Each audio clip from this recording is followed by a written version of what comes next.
नमस्कार दोस्तों, जय हिंद, वंदे मातरम। भारतीय संविधान में हम लोगों ने अनुच्छेद 1 से 4 तक देख लिया था, जो कि था आपका संघ एवं उनका राज्य क्षेत्र। आज हम लोग देखने जा रहे हैं भारत की नागरिकता के बारे में। ठीक है, भारत की नागरिकता जो है वह अनुच्छेद 5 से 11 तक दी गई है भारतीय संविधान में, और उसके बारे में आज हम लोग विस्तार में पढ़ेंगे। ठीक है, तो आइए शुरू करते हैं आज का अपना चैप्टर। और मैं चंद्रवर्धन आपका स्वागत करता हूं अध्ययन इन्फोटेनमेंट में।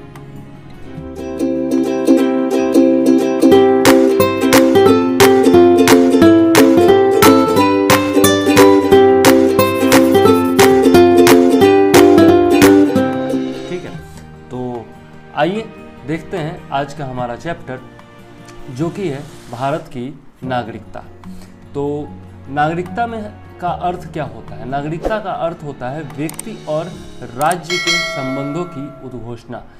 नागरिकता जो होती है वह व्यक्ति और राज्य के बीच संबंधों की उद्घोषणा करती है। नागरिक भारतीय राज्य के पूर्ण सदस्य होते हैं और इनकी इस पर पूर्ण निष्ठा भी होती है। भारत पर पूर्ण निष्ठा और भारतीय संविधान पर पूर्ण निष्ठा। इन्हें सभी सिविल और राजनीतिक अधिकार प्राप्त होते हैं। जितने भी नागरिक अधिकार हैं और राजनीतिक अधिकार हैं, सभी भारतीय नागरिकों को प्राप्त होते हैं। और नागरिकता कतिपय व्यक्ति को दायित्व, अधिकार, कर्तव्य और विशेषाधिकार भी प्रदान करती है।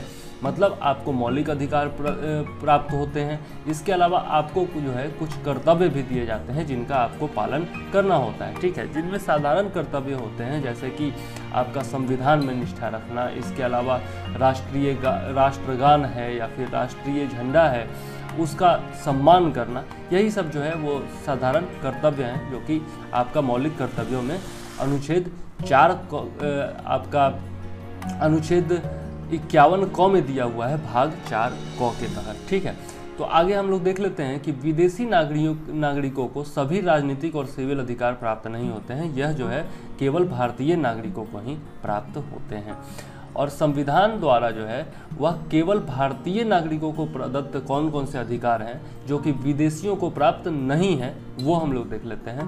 तो अनुच्छेद 15 के तहत जो है धर्म, मूल वंश, जाति, लिंग या जन्म स्थान के आधार पर विभेद के विरुद्ध अधिकार दिया हुआ है। ठीक है, तो ये सब शब्द याद रखिएगा, धर्म, मूल वंश, जाति, लिंग या जन्म स्थान के आधार पर विभेद का प्रतिषेध। इसके अलावा हम लोग देख लेते हैं अनुच्छेद 16 जो है, जिसमें आपका लोक नियोजन के विषय में समता का अधिकार है। तो लोक नियोजन कहने का क्या मतलब? कोई भी सरकारी नौकरी हो गई तो उसमें जो है समता का अधिकार दिया गया है। यह भी आपका भारतीय नागरिकों को ही प्राप्त है। इसके अलावा अनुच्छेद 19 के तहत जो है वाक स्वातंत्र, मतलब कि बोलने की स्वतंत्रता, अभिव्यक्ति की स्वतंत्रता, सम्मेलन, संघ, संचरण, निवास एवं व्यवसाय की जो स्वतंत्रता है वह आपको भारतीय नागरिकों को ही प्राप्त है, विदेशियों को प्राप्त नहीं है। इसके अलावा हम लोग देख लेते हैं तो अनुच्छेद 29 और 30 में जो संस्कृति एवं शिक्षा का अधिकार दिया गया है वह भी भारतीय नागरिकों को ही प्राप्त है। इसके अलावा लोकसभा एवं राज्यसभा चुनाव में मतदान का अधिकार जो है वह भी भारतीय नागरिकों को ही प्राप्त है। संसद एवं राज्य विधानमंडल की सदस्यता हेतु चुनाव लड़ने का अधिकार भी जो है वह केवल भारतीय नागरिकों को प्राप्त है, विदेशियों को प्राप्त नहीं है। इसके अलावा सार्वजनिक पदों जैसे राष्ट्रपति, उपराष्ट्रपति, सुप्रीम कोर्ट या हाई कोर्ट के न्यायाधीश, राज्यों के राज्यपाल, महान्यायवादी एवं महाधिवक्ता, और ये सब देख लीजिए आपके संवैधानिक पद हैं। ठीक है, तो इन संवैधानिक पदों पर जो है नियुक्त होने का अधिकार या फिर इन पदों पर नियुक्ति के लिए योग्यता रखने का अधिकार जो है वह केवल भारतीय नागरिकों को प्राप्त है, विदेशियों को प्राप्त नहीं है। लेकिन अधिकारों के साथ साथ जो है कुछ कर्तव्य भी दिए गए हैं। तो कर्तव्य क्या क्या है हमारे? तो कर भुगतान करना, टाइम पर कर भुगतान करना, ठीक है, काला धन जमा न करना। इसके अलावा राष्ट्रीय ध्वज और राष्ट्रगान का सम्मान करना, देश की रक्षा करना। ठीक है, ये सब जो है हमारे कर्तव्य हैं जिनका निर्वहन हमें करना होता है। इसके अलावा हम लोग देख लेते हैं आगे वैसे अधिकार जो विदेशी नागरिकों को भी प्राप्त हैं और भारतीय नागरिकों को तो प्राप्त हैं ही। ठीक है, तो विदेशी नागरिकों को भी जो प्राप्त हैं वो अधिकार कौन से हैं? तो अनुच्छेद 14 के तहत जो है विधि के समक्ष समता, मतलब कानून के समक्ष जो है समता, उनको भी प्राप्त है। अनुच्छेद 20 के तहत अपराधों के लिए दोष सिद्धि के संबंध में संरक्षण, यह भी जो है आपका विदेशी नागरिकों को भी प्राप्त है। इसके अलावा अनुच्छेद 21 देख लेते हैं, तो प्राण एवं एवं दैहिक स्वतंत्रता का अधिकार जो है यह भी आपको विदेशी नागरिकों को भी प्राप्त है। अनुच्छेद 21A के तहत जो है 6 से 14 वर्षों के बच्चों को निःशुल्क एवं अनिवार्य शिक्षा जो है यह भी विदेशियों को प्राप्त है। अनुच्छेद 22 के तहत देख लें तो कुछ मामलों में गिरफ्तारी एवं निवारक निरोध से संरक्षण यह भी जो है आपका जिसको प्रेटिसिपेटरी बिल कहते हैं, ठीक है, वो आपको विदेशियों को भी प्राप्त है। अनुच्छेद 23 के तहत बलात् श्रम यानी कि जबरदस्ती श्रम कराना या फिर मानव दुर्व्यापार, मानव का जो है व्यापार जो किया जाता है, चाइल्ड ट्रैफिकिंग वगैरह जो हो गया, उससे भी जो है विदेशी नागरिकों को आपका अधिकार दिया गया है कि उससे बचाव किया जा सकता है। अनुच्छेद 24 के तहत जो है जोखिम पूर्ण कार्यों में बाल श्रम इत्यादि का निषेध किया गया है। 14 वर्ष तक का जो बच्चा है उसको जोखिम पूर्ण कोई कार्य है जिसमें जोखिम हो तो उसमें नहीं लगाया जा सकता है, मतलब बाल श्रम जो है वह नहीं कराया जा सकता है। यह भी विदेशी नागरिकों को भी प्राप्त है। और इसके अलावा अनुच्छेद 25 से 28 तक धर्म की स्वतंत्रता का अधिकार जो है वह भी विदेशी नागरिकों को भी प्राप्त है और भारतीय नागरिकों को भी प्राप्त है। इसके अलावा हम लोग देखते हैं तो आगे चलते हैं। कानूनी दर्जे के आधार पर जो है व्यक्तियों को 4 वर्गों में विभाजित किया गया है। पहला वर्ग जो है वो है नागरिक। तो यह जो है जैसा हम लोग ऊपर पढ़ चुके हैं, भारत के पूर्ण सदस्य होते हैं, राज्य तथा संविधान के प्रति पूर्ण निष्ठा रखने वाले होते हैं, मूलभूत अधिकार इन्हें प्राप्त होते हैं और इनको जो है कर्तव्य का पालन भी करना होता है। ठीक है, आगे देख लेते हैं। तो विदेशी या अन्य देशीय व्यक्ति, वैसे व्यक्ति जो कि शत्रु देश या फिर मित्र देश के नागरिक हैं, उनको विदेशी नागरिक कह सकते हैं आप। इसके अलावा अनुच्छेद 21 के तहत जो है जीवन का अधिकार भी इनको प्राप्त है, परंतु अनुच्छेद 19 के तहत तो वाक स्वातंत्र्य का अधिकार जो है वह आपका नहीं प्राप्त होता है। किसको? विदेशी नागरिकों को। इसके अलावा हम लोग देख लेते हैं तो तीसरे कैटेगरी में आते हैं राज्य विहीन व्यक्ति, जिनको अवैध प्रवासी कहा जा सकता है। नागरिकता संबंधी दस्तावेज जिनके पास नहीं है, जैसे हमारे यहाँ रोहिंग्या को जो है वो अवैध प्रवासी माना जा रहा है। फिलहाल रोहिंग्या विवाद बहुत चर्चा में भी रहा है। इसके अलावा आप लोग देख ले तो शरणार्थी अपने मूल देश से वर्ग, नस्ल, भाषा, राष्ट्रीयता, सामाजिक उत्पीड़न के आधार पर विभेद या भय के कारण भारत में शरण लिए हुए लोगों को शरणार्थी कहा जाता है। ठीक है, जैसे अभी आप लोगों ने नागरिकता संशोधन अधिनियम के टाइम में जो है शरणार्थियों को, जो आपके पाकिस्तान, बांग्लादेश या फिर अफगानिस्तान से आए हुए आपके शरणार्थी हैं, मुस्लिमों को छोड़कर बाकी सभी धर्मों के, 6 धर्मों के, तो उन लोगों को नागरिकता देने की बात कही गई है। ठीक है, इसके बारे में भी हम लोग आगे पढ़ेंगे नागरिकता संशोधन अधिनियम के बारे में।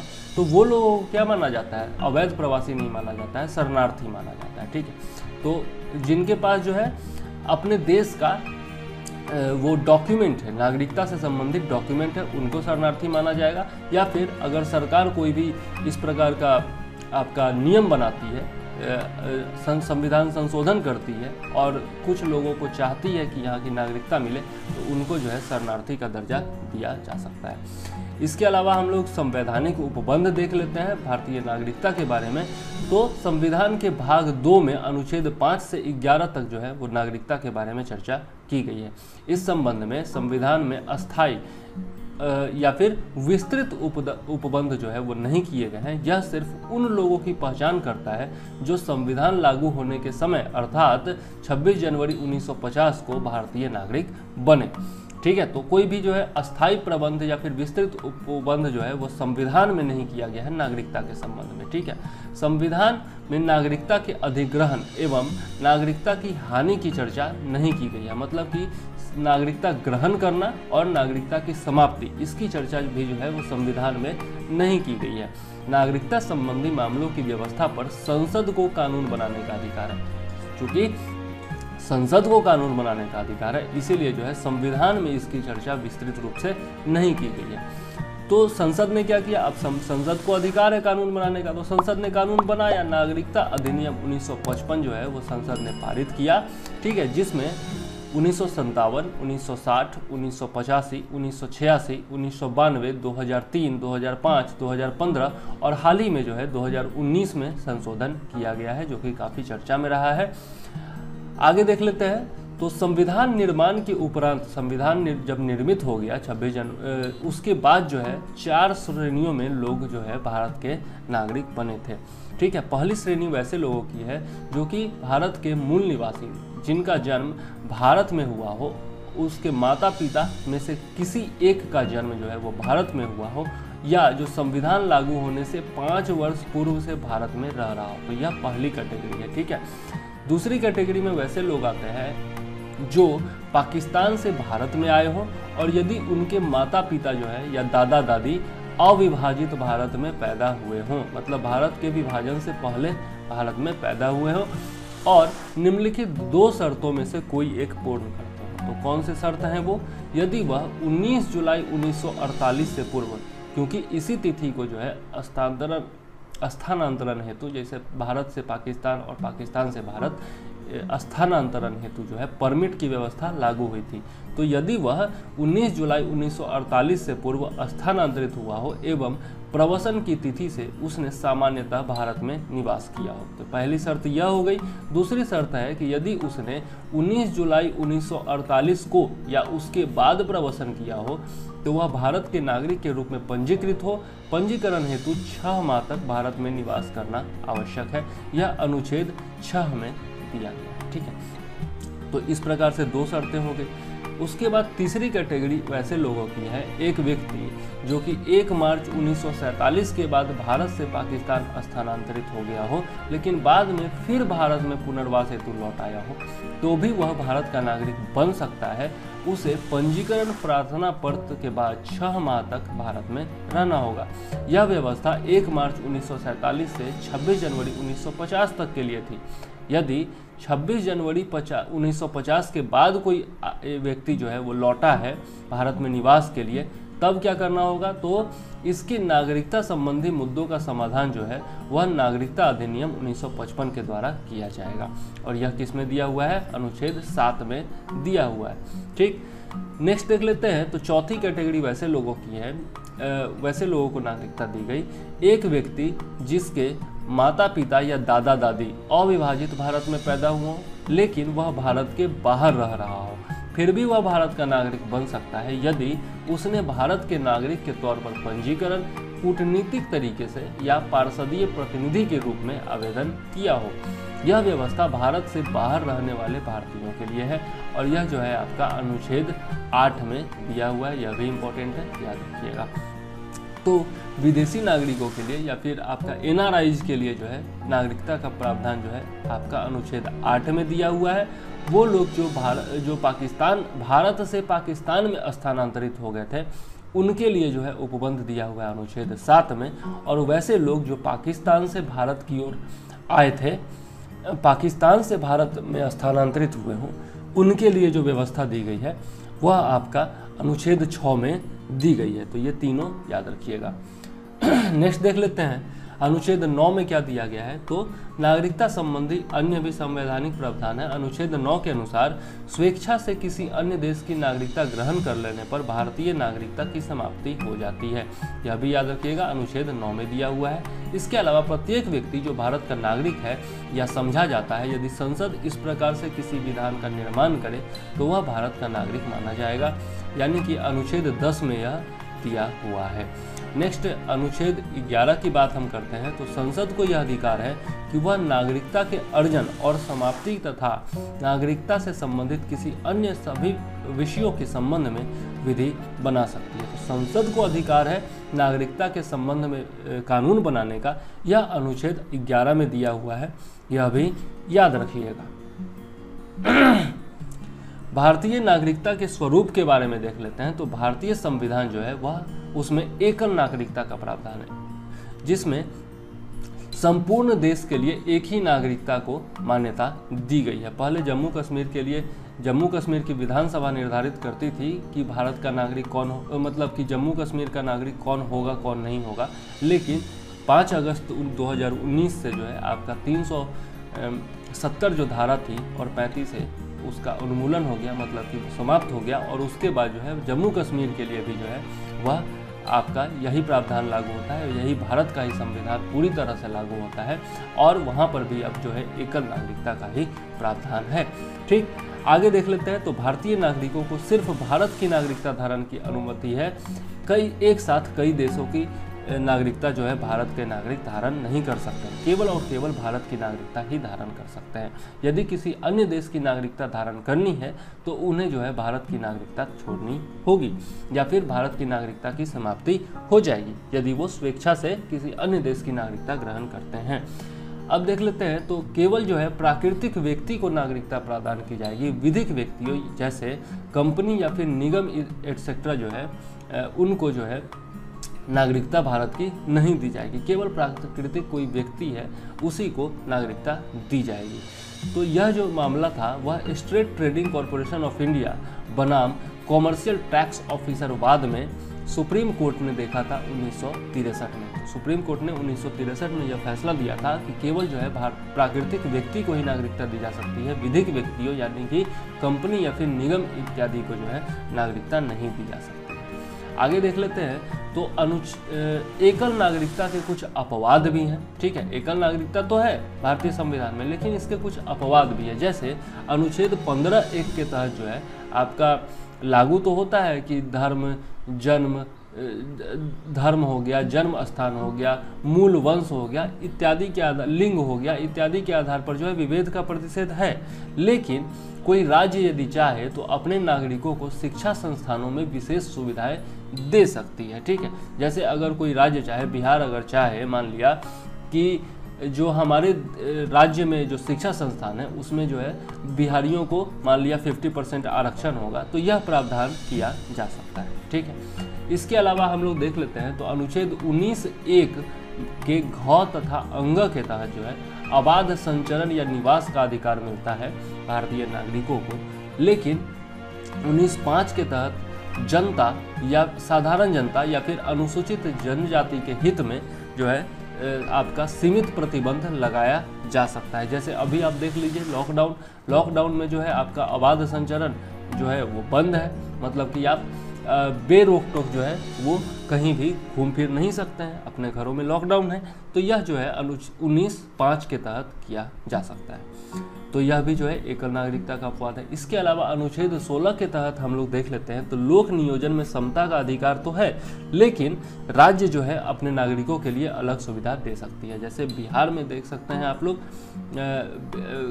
हर एक राज्य में, बिहार में ही क्या हर एक राज्य में जो है वह अपने अपने नागरिकों के लिए लोक नियोजन में कुछ न कुछ आपका आरक्षण दिया हुआ है। जैसे अगर यूपीपीएससी का फॉर्म अगर बिहार का कोई नागरिक भरना चाहे तो उसको जो है आरक्षण संबंधी कोई भी लाभ नहीं मिलेगा, चाहे वो SC ST का हो या फिर OBC का हो या फिर किसी भी वर्ग का हो।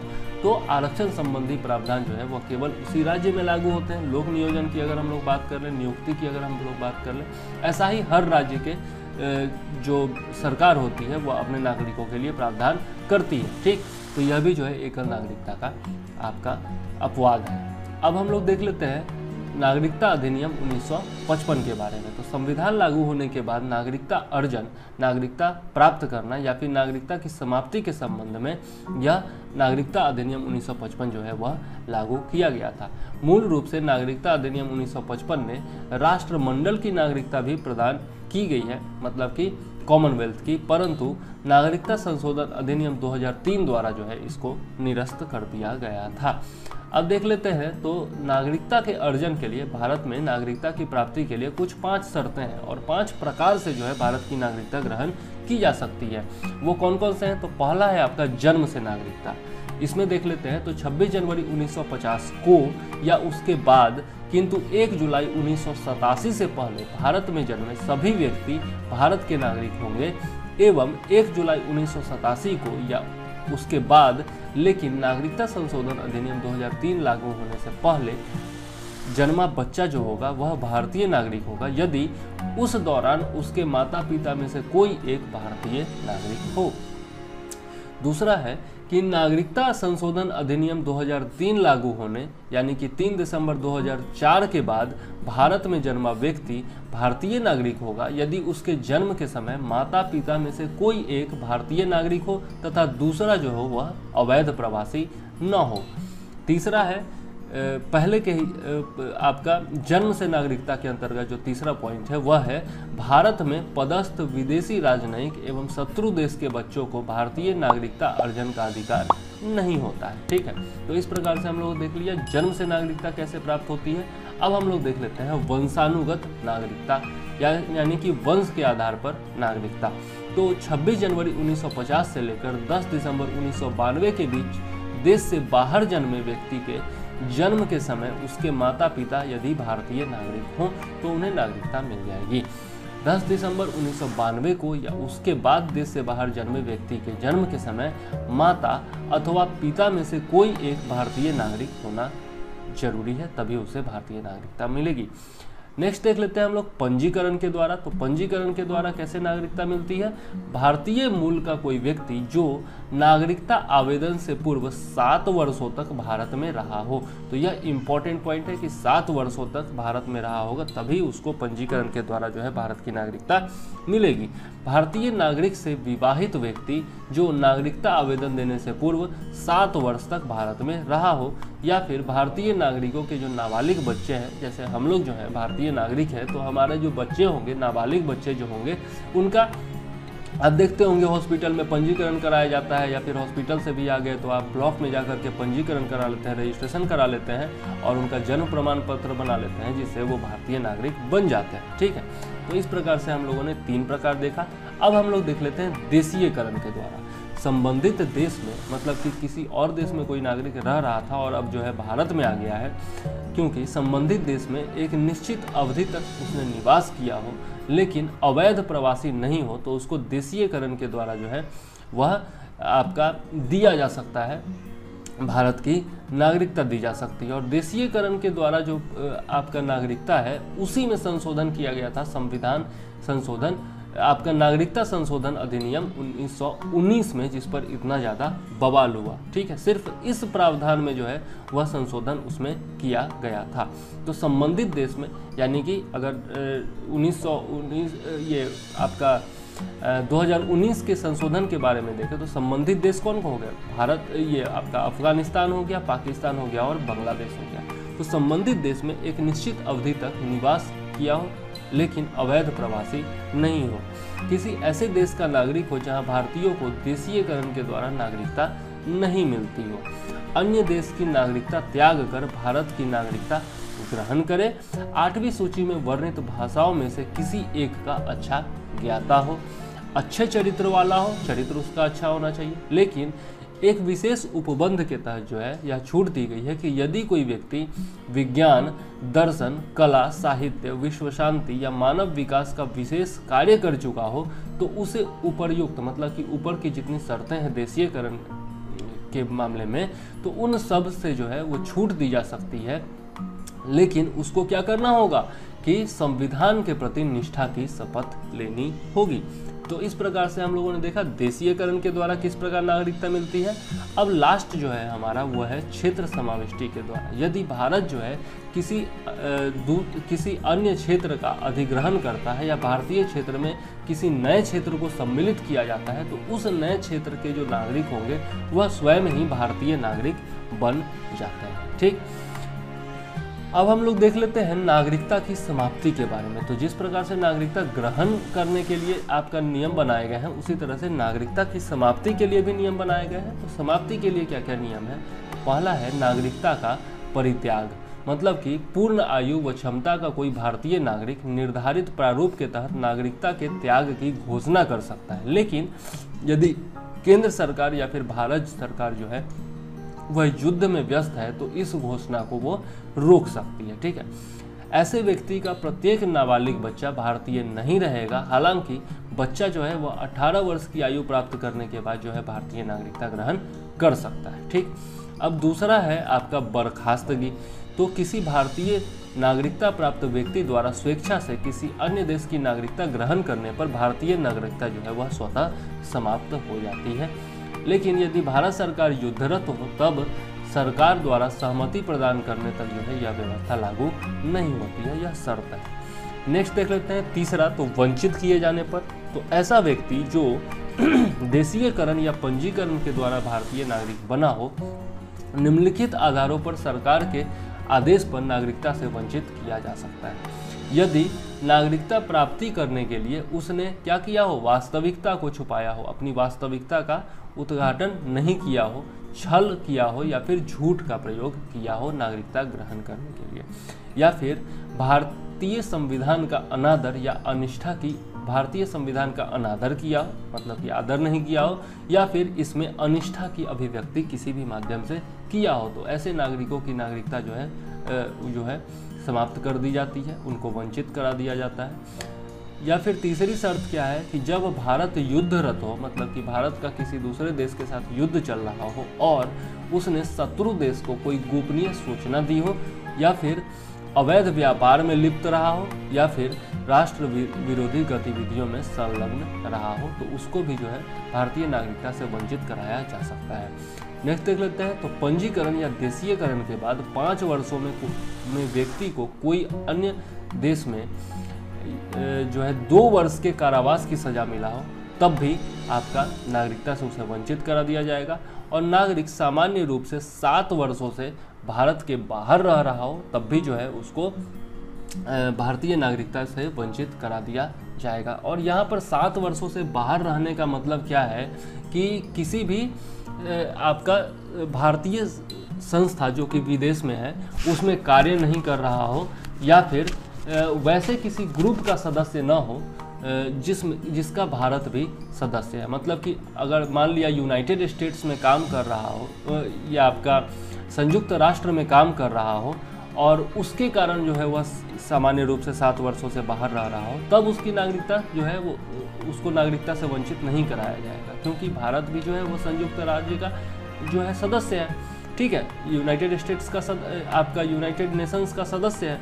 ठीक, तो इस प्रकार से हम लोग देखते हैं कि 7 वर्ष के लिए सामान्य रूप से, मतलब कि अपने किसी काम से जो है वह यदि भारत से बाहर रह रहा हो तो उसको वंचित कराया जा सकता है। अब हम लोग देख लेते हैं कि भारत में विदेशी नागरिकों के विशेष दर्जे दिए गए हैं। ठीक है, विदेश दर्जे प्राप्त होते हैं, जैसे आप लोग NRI के बारे में सुनते हैं, OCI धारकों के बारे में सुनते हैं, PIO धारकों के बारे में सुनते हैं, अक्सर पेपर्स में आते रहता है, न्यूज़ पेपर्स में आते रहता है, तो उनके बारे में भी हम लोग देख लेते हैं क्योंकि यह भी नागरिकता से संबंधित है। तो विदेशी नागरिकों के विशेष दर्जों के बारे में हम लोग देख लेते हैं। भारत सरकार की ओर से विदेशों में रहने वाले कुछ व्यक्तियों को अनेक सुविधाएं प्रदान की जाती हैं। ऐसा इसलिए होता है क्योंकि भारत सरकार ने उनको नागरिकता से अलग विशेष दर्जा दिया है। और कौन कौन सा दर्जा है? तो पहला है आपका अनिवासी भारतीय, यानी कि NRIs, नॉन रेसिडेंट इंडियंस। ये भारतीय नागरिक ही होते हैं एवं भारतीय पासपोर्ट ही धारण करते हैं, किंतु नौकरी या व्यवसाय के लिए जो है वह भारत से बाहर रहते हैं। ये नागरिक नागरिकता अधिनियम 1955 की धारा 7A के दायरे में विदेशी भारतीय नागरिक कार्ड धारक है, यानी कि NRI का कार्ड इनको मिला हुआ है।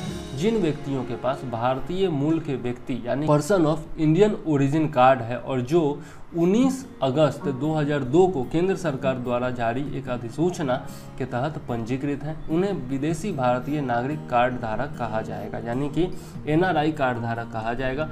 और यह जो है मई 2015 की आधिकारिक सूचना के आधार पर है।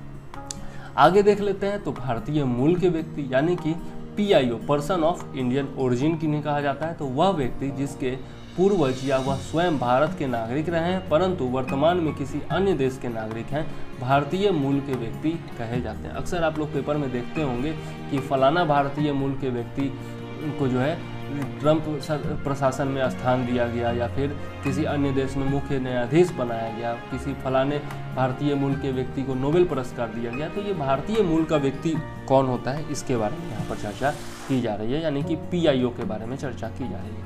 जो व्यक्ति पाकिस्तान, श्रीलंका, बांग्लादेश, नेपाल, भूटान, अफगानिस्तान या चीन के नागरिक हैं या कभी रहे हैं, वे PIO वर्ग में शामिल नहीं हो सकते। तो यह जो है इम्पोर्टेंट पॉइंट हो जाता है, याद रखिएगा इन देशों का नाम जो कि PIO वर्ग में शामिल नहीं होते हैं वहाँ के नागरिक।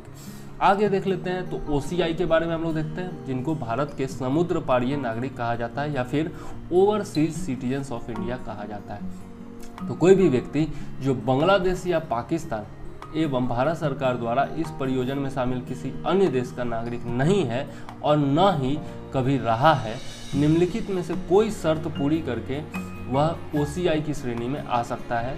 पूरी आयु या क्षमता का वह व्यक्ति जो किसी अन्य देश का नागरिक है किंतु संविधान लागू होने के समय या उसके बाद कभी भी भारतीय नागरिक रहा हो, ठीक है, संविधान लागू होने के समय भारत का नागरिक होने की अर्हता रखता हो, मतलब योग्यता रखता हो, किसी ऐसे क्षेत्र से संबंधित हो जो 15 अगस्त 1947 के बाद भारत का अंग बन गया हो, यदि वह उपयुक्त तीनों में से कोई भी एक वर्ग में शामिल किसी व्यक्ति का बेटा या बेटी हो या पोता या पोती या नाती या नातिन हो, तो उसको जो है OCI में रखा जाएगा। अब चूँकि ये मैंने नोट्स बनाया था, लेकिन अब इसके बारे में कैसे पढ़ाऊँ, तो देख लेते हैं। तुलना का आधार इसमें दिया हुआ है, मतलब कि आपका NRI, PIO और आपके OCI जो है उसके बीच में आपका तुलनात्मक अध्ययन किया गया है कि उनमें समानता के बिंदु कौन कौन से हैं और असमानता के बिंदु कौन कौन से हैं। तो इनके बारे में भी हम लोग देख लेते हैं, ठीक है। चूँकि ये मैंने पेज पर उल्टा तरफ से लिखा था तो इसलिए जो है यहाँ पर उल्टा आ गया है, लेकिन मैं आपको समझा देता हूँ, ठीक है। तो सुविधाओं को सबसे पहले जो है हम लोग देख लेते हैं इनके तुलना के आधार में नागरिकता। तो नागरिकता के में देख लेते हैं तो NRI जो होते हैं वह क्या होते हैं, भारतीय नागरिक होते हैं, ठीक है।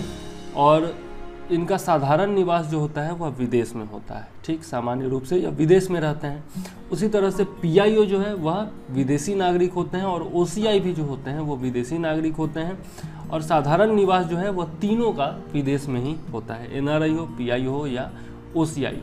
अब हम लोग देख लेते हैं अर्हता या फिर योग्यता के बारे में। तो NRI के बारे में दिया हुआ है कि विदेशों में लंबे समय तक रहने वाले भारतीय नागरिक, विदेशों में लंबे समय तक रहने वाले भारतीय नागरिक होते हैं ये, ठीक है। और PIO के बारे में देख लेते हैं तो ऐसे विदेशी नागरिक जिन्हें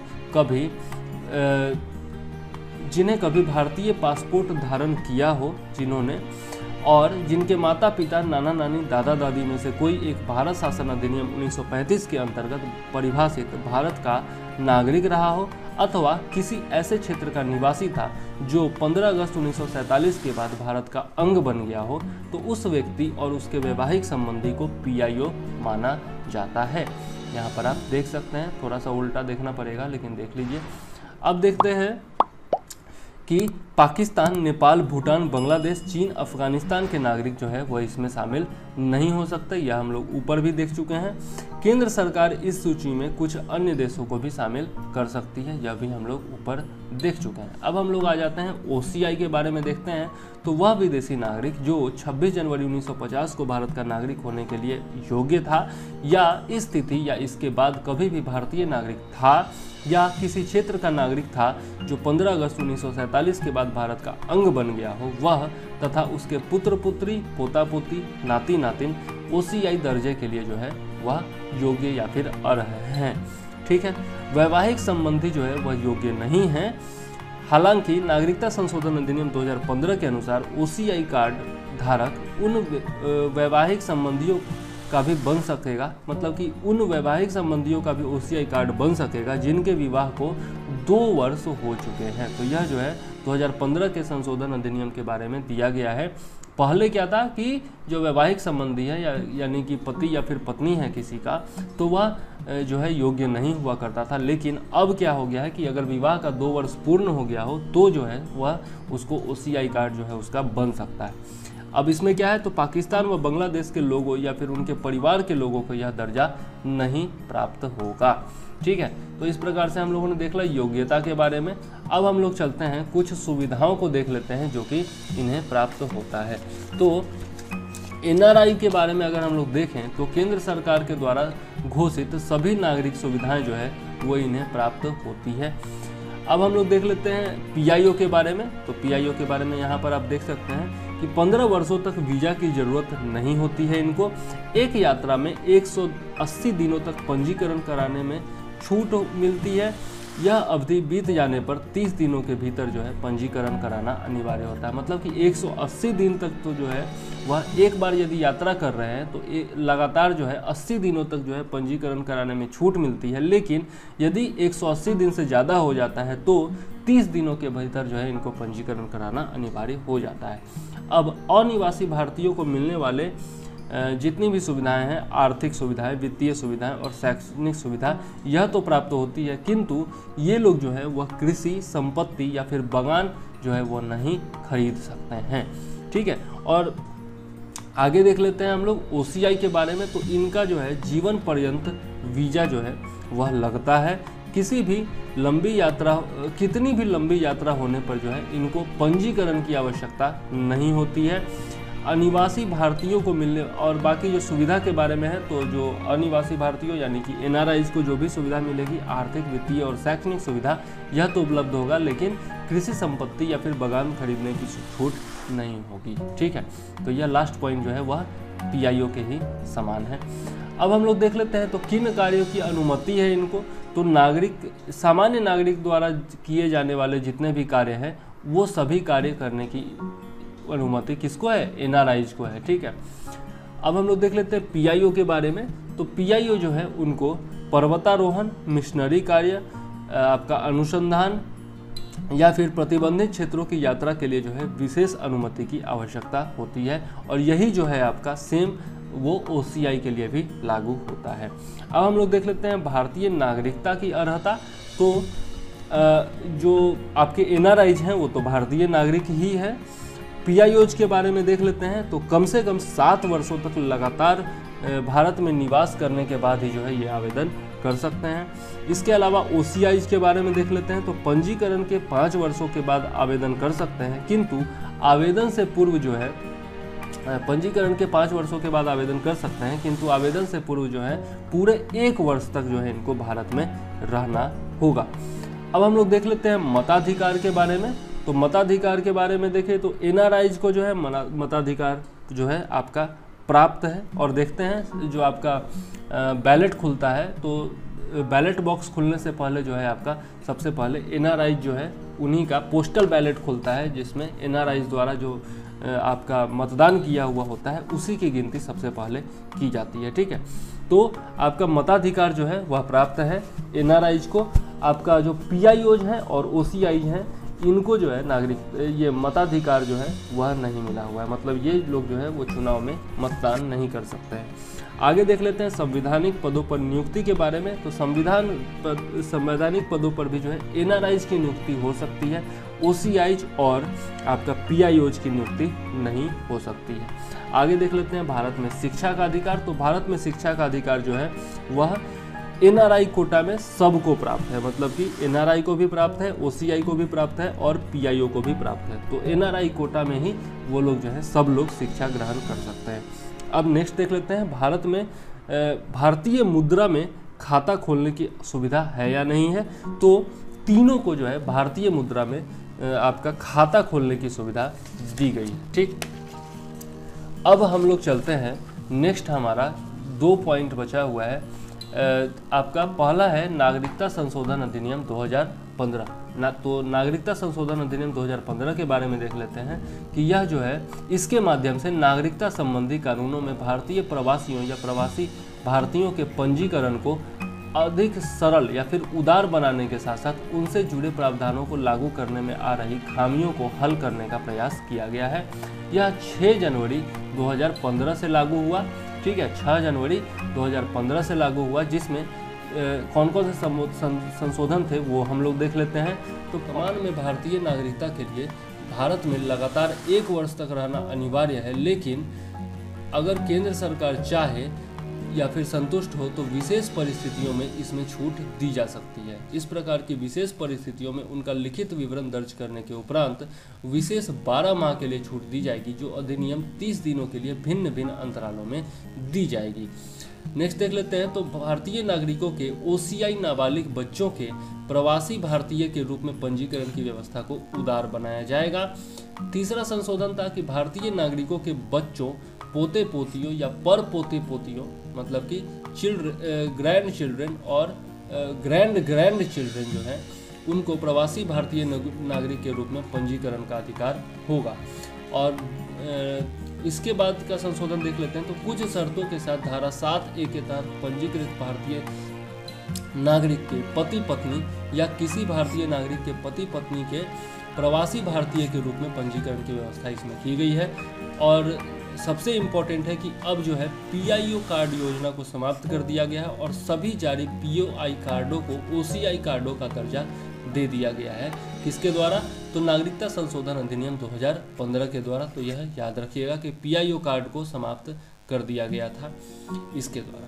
अब हम लोग देख लेते हैं जो कि हाल ही में विवाद में रहा है, नागरिकता संशोधन अधिनियम 2019 के बारे में देख लेते हैं। तो संशोधन के अनुसार 31 दिसंबर 2014 को या उससे पहले, ये डेट याद रखिएगा, 31 दिसंबर 2014 को या उससे पहले पाकिस्तान, बांग्लादेश तथा अफगानिस्तान से आए हिंदुओं, सिखों, बौद्धों, जैनियों, पारसियों एवं ईसाइयों को अवैध प्रवासी नहीं माना जाएगा।